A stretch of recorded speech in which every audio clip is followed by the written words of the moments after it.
It's hard for me to do that because I think there's a tendency to make hay with the Holocaust, to push all the buttons. And well, this story about my Uncle Isaac makes me cry, and it's going to make the audience cry. And I'm beginning to worry that we're trotting out our Holocaust stories too regularly, and we're going to inure each other with the truth of them. But maybe if you let me read it, I would prefer to read it.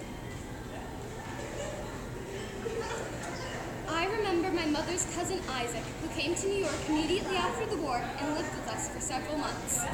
Isaac is my connection to dozens of other family members murdered in the concentration camps. Because he was blonde and blue-eyed, he had been chosen as the designated survivor of his town. That is, the Jewish councils had instructed him to do anything to stay alive and tell the story. For Isaac, anything turned out to mean this. The Germans accepted his forged Aryan papers and decided that he would have to prove by his actions that he was not a Jew. They put him on a transport train with the Jews of his town and gave him the task of herding them into the gas chambers, everyone in his trainload.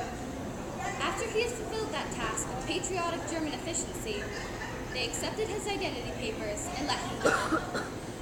Among those Isaac put in the gas chambers, dispassionately as if shoving a few more items into an overstuffed closet, were his wife and 2 children. The designated survivor arrives in America at about age 40, with prematurely white hair and a dead gaze in his sky blue eyes to help save his life.